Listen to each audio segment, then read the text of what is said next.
8h27, la politique dans la matinale sur les télé. Bienvenue si vous nous rejoignez. C'est le nouvel épisode ce matin de notre feuilleton consacré aux candidats à la primaire de la droite et du centre. Après Bruno Le Maire, Jean-François Copé, François Fillon et NKM, c'est au tour de Jean-Frédéric Poisson de répondre à vos questions, Mickaël Darmon, et de répondre ensuite aux questions des Français. Je vous passe la parole, Mickaël, c'est à vous. Bonjour. Bonjour. Alors, comme il est connu que vous aimez jouer avec votre nom de famille, je me permets donc de vous poser la question de qui êtes-vous le poisson pilote dans cette primaire? Ah, je suis le poisson pilote de personne. J'y vais pour défendre ma vision de la France, mes convictions et m'adresser à tous les Français que ça intéressera et je suis sûr qu'ils seront nombreux. Vous allez gagner cette primaire? Ah, gagner peut-être pas, mais en tout cas, j'y suis entré avec la volonté d'infléchir le programme de la droite et du centre pour permettre à ces deux familles politiques de redresser le pays à partir de 2017. Pour y parvenir, il faut qu'elles changent, ces familles politiques, dont nous sommes, changent de point de vue assez radicalement sur les sujets essentiels, sur la famille, sur l'Europe, sur la défense, sur un certain nombre de questions que malheureusement, depuis une vingtaine d'années, elles ont mises de côté, oubliées ou dont elles se sont déracinées. Alors, on va revenir sur tous ces sujets-là, mais par exemple, vous venez de parler de la défense. Juste en quelques mots, vous voulez revenir sur le service national? Vous voulez en tout cas Je qu'il veux soit rétablir le service national universel, obligatoire pour les garçons et les filles. Ça et coûte faire beaucoup en sorte d'argent, ça, que quand même. ça coûte beaucoup moins cher que la suspension de la conscription, qui a un coût social massif pour nos finances, pour nos budgets. Vous avez financé ça, le retour du service militaire obligatoire? Oui, ça coûte, encore une fois, il peut y en avoir pour autour de 3 milliards ou 4 milliards d'euros, ça dépend des formules qu'on prend. 10 mois que les jeunes pourront consacrer à servir leur pays, dans un contexte militaire pour ceux qui sont volontaires sous cette forme, dans un contexte civil, éducatif, de santé, de culture, tout ce qu'ils veulent. L'idée, c'est que chacun se sente partie prenante de la communauté et soit convaincu qu'il doit pouvoir apporter sa pierre à la construction du bien commun, d'où qu'il vienne, qui qu'il soit et quels que soient ses talents. Alors, on reviendra effectivement tout à l'heure sur plusieurs aspects de votre programme, mais comme vous le disiez tout à l'heure, vous avez gagné tant de points de notoriété en 30 minutes, c'est en 3 heures, c'est quand même l'autre jour avec le débat, c'est plutôt quand même assez inédit. Vous, dans ce débat, comment vous l'avez vécu, votre débat? Qu'est-ce que vous avez observé avec d'abord, ces concurrents? beaucoup de tensions entre les 6 personnes qui étaient autour de moi. Deuxièmement, un déficit de politique et un surcroît ou une surabondance de gestion et d'administration. Je pense que les Français attendent autre chose que de voir leur responsable ou leur représentant passer 1 heure autour d'un taux de TVA à 3 points. Le retour du plein emploi se fera en 2019, tel jour à telle heure. Enfin, c'est pas ça. Mais tous ces responsables de la droite qui sont là depuis 30 ans, qui se connaissent, qui se côtoient, qui parfois donc se combattent, ils étaient dans une situation absolument inédite et inconnue pour eux. Et vous-même, vous étiez entre deux protagonistes d'un combat incroyable entre Copé et Fillon. Oui, ça c'est en termes de combat, il y a eu de quoi se mettre sur le nez, c'est certain, mais très franchement, il me semble que si je suis sorti parmi les deux vainqueurs du débat de jeudi, pour des raisons d'ailleurs différentes, alors que le plateau était quand même assez dense en termes de responsabilité politique exercée dans le passé, c'est certainement que le besoin de nouveauté et le besoin d'une offre différente se fait ressentir de plus en plus dans l'opinion publique française. Et les 6 candidats qui étaient à côté de moi, mes 6 concurrents, donnent une impression quand même de déjà-vu assez largement. Qu'est-ce que vous avez ressenti entre eux? Qu'est-ce que vous avez ressenti entre eux? Des tensions, en même temps on se connaît tous, donc à la fois de la tension, parfois un peu d'appréhension, de la distance. Enfin, c'était assez frais et pas seulement à cause de la climatisation. Qui a gagné pour vous? Certainement ex aequo, je dirais, entre Nicolas Sarkozy et Alain Juppé dans les registres différents, et moi. Bruno Le Maire qui incarne justement, lui, le renouveau, la jeunesse, NKM, ça vous a pas séduit? Ça s'est plutôt pas vu sur le plateau jeudi soir. Je ne sais pas ce qu'ont vu les téléspectateurs, parce que je n'ai pas vu l'émission, mais sur le plateau, ça n'était pas évident. Prochain débat, donc le 3 novembre, sur BFM, iTélé, CNews, donc avec nous. Vous allez modifier votre comportement, votre ligne. Quelle attitude vous allez adopter? La même. J'étais tout à fait décontracté et serein en arrivant. Je crois que ça s'est vu. J'étais venu pour défendre les convictions qui sont les miennes et mon projet pour la France et pour les Français. Je continuerai à le faire. Simplement, je mettrai davantage l'accent, évidemment, sur ce qui me paraît être le bon niveau d'intervention, c'est-à-dire de la politique et pas de la gestion. Alors les Français vous découvrent, hein, vous êtes connu chez les parlementaires comme étant donc un gros travailleur, pointu sur vos dossiers, bon camarade avec même des opposants politiques, on vous apprécie au PS, sachez-le, et ailleurs, parce que tout simplement, on voit en vous un anti-libéral. Vous êtes voilà, contre la suppression de l'ISF, pour le revenu donc, universel. Vous êtes de gauche ? Je suis pas de gauche, non, parce que je crois au primat de la responsabilité individuelle sur toute autre forme de considération, et c'est un marqueur, ça, de droite assez important. Non, je pense que la domination du marché et le fait que nous ayons beaucoup trop concédé à la logique du commerce participe au morcellement de la société. Je vais prendre un exemple. Je serai devant la CGPME ce soir, qui tient son congrès, comme mes 6 concurrents. Les petites et moyennes entreprises. Les petites et moyennes entreprises. Une des questions qui est posée, c'est de savoir jusqu'à quel point on fait entrer les contraintes du marché et les offres d'emploi dans les programmes scolaires. Je dis qu'il faut faire attention à cette logique-là, car l'enseignement scolaire, c'est aussi l'apprentissage de la gratuité. Il faut des historiens de l'art, il faut des sociologues, il faut des musicologues, même si par ailleurs, il n'y a pas de débouché professionnel massif.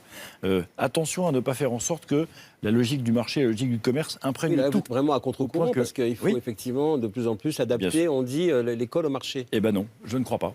Moi, je crois que les entreprises doivent faire confiance au talent personnel, au moins autant qu'au savoir. Est-ce que le revenu universel, c'est la panacée pour pouvoir, par exemple, contrer l'ubérisation ou accompagner ce qu'on appelle l'ubérisation de l'économie, la précarisation générale? Je partage avec Nathalie Kosciusko-Morizet l'idée que le numérique est une des questions majeures du monde de demain.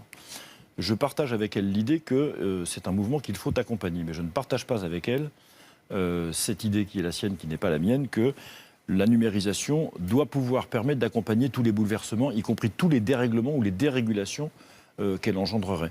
Il s'agit de faire en sorte que le numérique améliore la vie des personnes. Il ne s'agit pas qu'il devienne le motif pour lequel on mettrait la fin au salariat, on s'exonérerait des cotisations et des charges sociales et un certain nombre d'autres choses. Je crois qu'il y a une nécessité de trouver une place pour ces nouvelles technologies dans le monde de demain. Mais je crois que la préservation de notre modèle sous un certain nombre de rapports est essentielle. Cet équilibre-là, ça fait partie des choses que je veux trouver pour la France de l'avenir. François Hollande revient à Florange aujourd'hui, depuis donc, 2013. Il va essayer d'expliquer qu'effectivement, il n'a pas donc dérogé à ses promesses, qu'il a tenu, qu'il a sauvé le site. Un président dans la tourmente, qu'est-ce que vous pensez qu'il peut convaincre? Il n'y a plus que lui qui le croit. Il a quelques fidèles encore, peu nombreux, mais il en a. C'est vrai, vous avez raison. Mais je crois la dépréciation de la fonction présidentielle à laquelle nous assistons, du fait que M. Hollande considère ça par-dessus la jambe, ce qui est une faute, et une faute grave contre l'État et sa solidité. Est-ce qu'il peut rebondir? Cette dépréciation est sans équivalent dans l'histoire de notre pays. Il peut toujours rebondir parce que, on passe si rapidement d'une chose à l'autre dans le monde où nous sommes que on peut avoir vite fait de réussir à faire oublier ces méfaits, même quand ils sont extrêmement récents. François Hollande conserve, c'est ça qui est miraculeux, conserve encore une douzaine de pourcents de personnes ou 13% de personnes qui sont prêtes à voter pour lui, ce que je ne m'explique pas. Mais c'est ainsi. Je pense qu'il ne gagnera pas l'élection présidentielle, tant mieux pour la France, mais je crains qu'il ne l'ait pas encore perdue. Est-ce que, pour vous, il est inéluctable que la présidentielle sera un face-à-face entre Marine Le Pen et un autre candidat? Absolument pas. Personne ne peut dire dans quel état la France se trouvera dans 6 mois. Encore une fois, les choses vont extrêmement vite. La situation internationale est extrêmement tendue. La manière dont on joue au yo-yo ou au punching ball avec les Russes est irresponsable. Elle cause des tensions.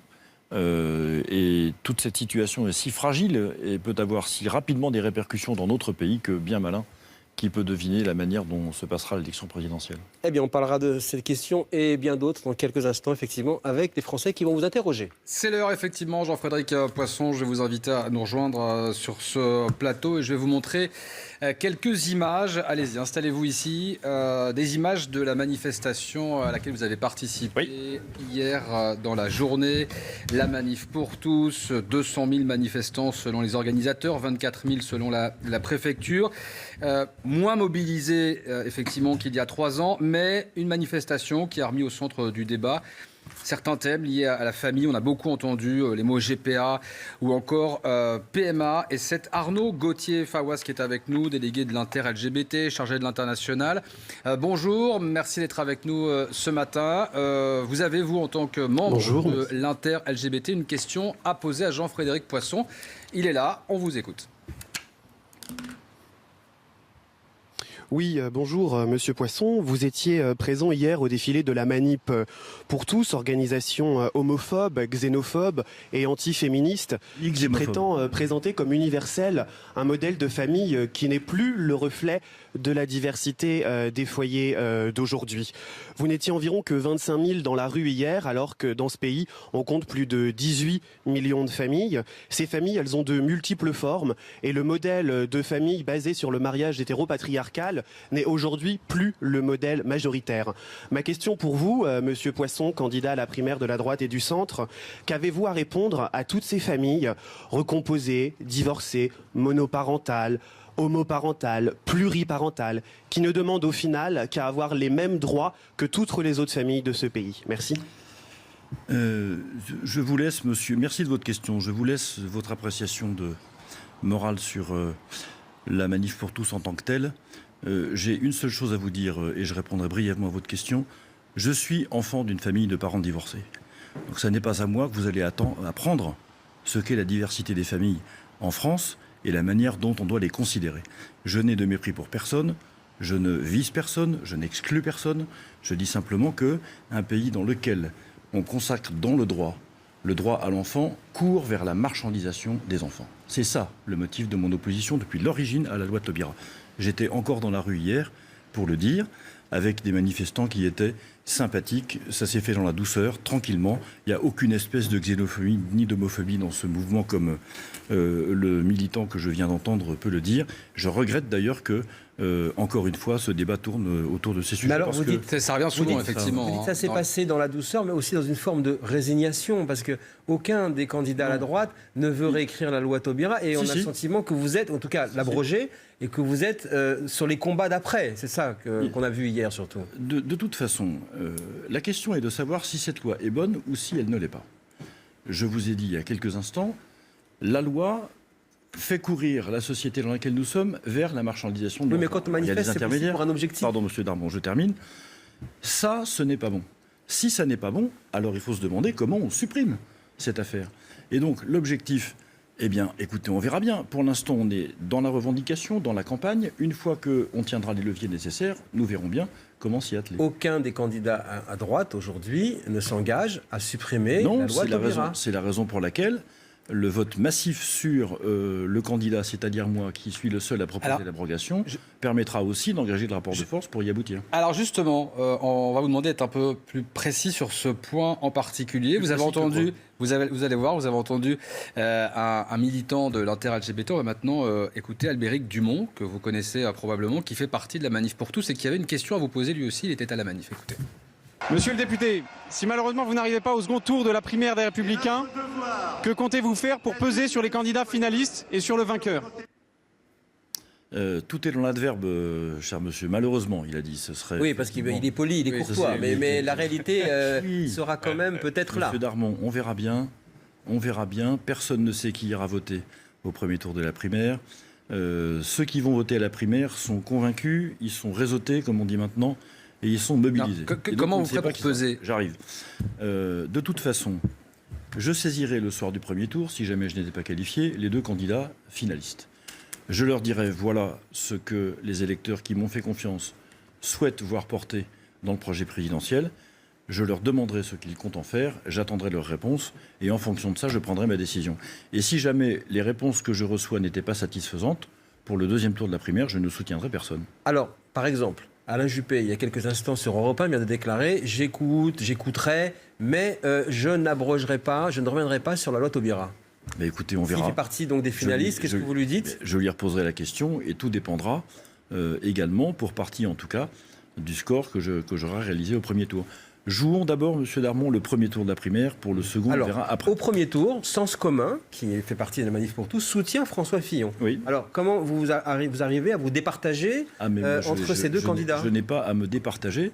Sens commun soutient François Fillon. Sens commun fait un choix de deuxième tour avant le premier tour. Moi, je suis encore au premier tour de la primaire. On va maintenant parler d'un autre sujet qui vous tient à cœur, pas seulement vous, mais vous êtes allé sur place, la Syrie. C'est une question de Wissam. Wissam, c'est un jeune prof d'anglais qui a 34 ans, il vit à Alep, il est marié, c'est un futur papa. Nos équipes, avec Peggy Bruguère, ont réussi à le joindre par Skype. Il vit dans un quartier qui est tenu par les rebelles et donc régulièrement pilonné par les raids russes et syriens. Il donne des cours comme il peut, dans une école, dans une cave. Plusieurs de ses élèves et étudiants sont morts. Peggy Bruguère, qui l'a interrogé, lui a dit voilà, on a Jean-Frédéric Poisson, qui est l'un des candidats à la primaire en France. Est-ce que vous auriez une question à lui poser? Il s'est rendu en Syrie, il a rencontré Bachar el-Assad. Il se trouve qu'il l'a cherché lui-même sur Internet qui vous étiez et il a tenu à vous poser cette question. C'est Wissam et il est à Alep. Mr. Poisson, I've heard that you've visited Bashar al-Assad twice. Monsieur Poisson, j'ai vu que vous aviez rendu visite à Bachar el-Assad 2 fois et que vous aviez dit qu'il n'était pas aussi mauvais que ce que les gens disent. C'est étrange, comment quelqu'un ne peut pas être mauvais quand il a déjà tué 1,5 million de personnes et provoqué le déplacement de la moitié de sa population? Étrange. Vous êtes supposé être le président du Parti chrétien-démocrate. How Christian does that sound? En quoi cette attitude est chrétienne? Je ne sais pas si vous avez des enfants, mais si un jour ils vous demandent pourquoi avoir glorifié l'image d'un meurtrier, Of such a killer, what would you say? que leur répondrez-vous? C'est pas souvent qu'on répond à une question de quelqu'un d'Alep. Si, ça m'arrive assez régulièrement, parce que je connais bien le député, mon collègue Boutros Merjani, député. Et dans le d'Alep. cas de la primaire, c'est assez rare. Dans le cadre de la primaire, oui, c'est assez rare, effectivement, mais comme je suis à peu près le seul à m'intéresser à tout ça, vous en profitez, c'est bien normal. Je n'ai pas l'impression d'avoir jamais ni soutenu, ni considéré que Assad était fréquentable, comme le dit la question sur votre écran. Ça n'est pas mon sujet. Je dis que si jamais Bachar el-Assad quitte le pouvoir de Damas, des musulmans sunnites, fondamentalistes, pour ne pas dire extrémistes, s'installeront au pouvoir à la tête de la République syrienne. Ça, c'est certainement pas ce qui est conforme aux intérêts de l'Occident. Premier point. Donc, je milite pour que, effectivement, on considère, pour l'instant, dans le cadre de la lutte qu'il faut mener contre le terrorisme, que Bachar el-Assad, il est en place. On a autre chose à faire que de déboulonner le président syrien. Il faut d'abord s'occuper des mouvements terroristes. Et je viens de passer plus de 8 mois à travailler sur les moyens de Daesh en président de la commission d'enquête de l'Assemblée nationale. Je peux vous affirmer que ça ne m'a absolument pas fait changer de position sur ce point. Deuxièmement, je ne suis pas tribunal international pénal, je ne suis pas juge, je ne suis rien de tout ça. Je suis en charge des intérêts français. Du point de vue des intérêts de la France, je redis ce que je viens de dire. Nous n'avons pas intérêt à ce que les frères musulmans ou Al-Qaïda s'installent à Damas à la place d'Assad. Troisièmement, je remercie cet enseignant syrien de sa question. Je suis attristé extrêmement profondément de ce qui se passe à Alep parce que d'abord c'est une ville magnifique, c'est un fief chrétien syrien d'une très grande importance historique. La guerre est absolument horrible et sale. J'aimerais bien que nous ayons un peu moins d'indignation sélective sur ces sujets. Les Saoudiens sont en train de mener une guerre dégueulasse au Yémen. Ils font bien pire que ce qu'est en train de faire prétendument Bachar el-Assad à Alep et on ne leur dit rien. Prétendument, vous dites. Vous dites, pardon, mais vous dites prétendument. Prétendument quoi? Bachar el-Assad est en train de faire prétendument à... Oui, parce que le professeur dit il a tué 500 000 personnes. Mais enfin, il y a d'autres gens qui font la guerre que Bachar el-Assad. Oui, je ne nie pas. Il est sous les bombes, cet homme, tous les jours. Mais monsieur, je le comprends. Je le comprends. Ouais. Et je comprends que son appréciation soit... Bon, simplement, je veux dire, quand on évoque ces sujets, il faut qu'on soit précis et factuel. Personne ne nie que Bachar el-Assad a des responsabilités massives dans ce qui se passe dans son pays. Mais c'est loin d'être le seul, ni quantitativement, ni qualitativement. Et la conséquence aussi de la personne qui vous a interrogé et aussi des gens autour de lui et des familles, c'est que ces gens-là peuvent devenir aussi des migrants, venir en France et demander l'accueil. Est-ce que, considérant donc l'intérêt que vous avez pour cette situation-là, est-ce qu'il faut les accueillir? Je pense qu'il ne faut pas leur mentir. C'est-à-dire que la France d'aujourd'hui n'est pas en situation de les accueillir et de leur présenter ou de leur proposer quelque chose qui soit un avenir durable pour eux. J'ai visité des camps de réfugiés en Libye, en Égypte, au Liban, en Syrie, en Irak. Et je veux dire qu'on est moins bien traité quand on est en France que quand on est réfugié dans ces pays-là. Ne leur mentons pas, mais s'ils sont là, accueillons-les le plus dignement possible. Toute petite question. Qu'est-ce que vous pensez de l'appel des évêques de France qui, justement, récemment, viennent de dire il faut être universaliste, il faut continuer l'accueil et il faut justement prendre en considération la société française dans un état très inquiétant. Et la société française est précisément dans un état très inquiétant parce qu'une immigration massive de long terme a modifié le visage de notre pays dans des proportions que nous n'avons pas su contenir. Et il faut que je regarde le document des évêques de manière plus détaillée pour vous répondre. Allez, ça va très vite. Une dernière question, celle d'un militant qui va voter pour Nicolas Sarkozy et qui a été interrogé vendredi soir. C'était lors d'un meeting à Chaumont. Sa question, donc, à vous, Jean-Frédéric Poisson. Bonjour Monsieur Poisson, je suis Denis, formateur. Je sais que vos idées sont proches de celles de Nicolas Sarkozy et je souhaite savoir si vous appellerez à voter pour lui au deuxième tour des primaires. Merci. Même réponse que tout à l'heure.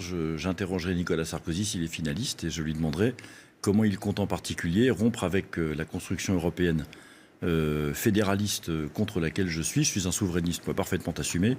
Je lui demanderai comment il compte rompre avec la domination de la logique de marché et repousser énergiquement le traité TAFTA contre lequel je suis également pour les mêmes raisons. Et je lui demanderai, comme je demanderai aux autres d'ailleurs, comment il compte refaire de la famille le pivot de nos politiques publiques, ce qui me paraît Vous pensez qu'il va répondre négativement à toutes vos réponses ? Je ne sais pas ce qu'il répondra, je ne sais pas ce que M. Juppé répondra à ces mêmes questions, il y aura d'autres questions. Mais donc nous verrons entre les deux. Il n'est pas impossible que vous ne souteniez personne à la fin. Il n'est pas du tout impossible que, compte tenu des réponses que je recevrai, je ne soutienne aucun des deux candidats. Merci beaucoup, merci d'être... Je soutiens pour l'instant ma propre candidature. Oui, ça on l'a compris. On l'a bien compris. Voilà. Et on vous retrouve d'ailleurs le 3 novembre pour le prochain débat. Absolument. Exactement. Et merci. Vous serez bien sûr au centre de ce débat. Enfin, on l'espère pour vous. En tout cas, c'était un peu le cas la dernière fois. Merci beaucoup, Mickaël Darmon. Merci aussi à toutes les équipes qui ont participé à rendre possible ces questions. Dans un instant, Romain Desarbes qui va nous rejoindre sur ce plateau pour Studio News. Au programme de cette matinée, évidemment, Romain, la bataille de Mossoul qui a débuté, mais pas seulement. La bataille de Mossoul qui a débuté, mais effectivement pas seulement. Dans Studio News, on va parler de Florange. François Hollande se rend à Florange aujourd'hui. Le président de la République qui devrait rencontrer un accueil plus que frisqué. On va en parler également avec Philippe Labro. Philippe Labro qui a lu le livre de confidences et de confessions de François Hollande. Dans l'actualité également aujourd'hui, dans Studio News, ce documentaire exclusif iTélé qui sera diffusé ce soir sur Planète Plus, un documentaire au cœur de l'assaut donné dans le Bataclan le soir du 13 novembre. Également dans Studio News, dans un instant, on va partir en mer. Un marin, un jour, ça démarre aujourd'hui. C'est une présentation des marins qui vont prendre le départ du Vendée Globe le 6 novembre prochain. Ce sera dans le journal des sports avec Olivier Le Foll aujourd'hui dans Studio News. Et puis, Inferno, c'est le nom du dernier livre, du dernier best-seller, puisque c'est annoncé comme tel, de Dan Brown, l'auteur du Da Vinci Code. Dan Brown qui a rencontré pour nous Olivier Benkemoun. Restez bien avec nous dans un instant. Studio News démarre avec Caroline Delage. À tout de suite.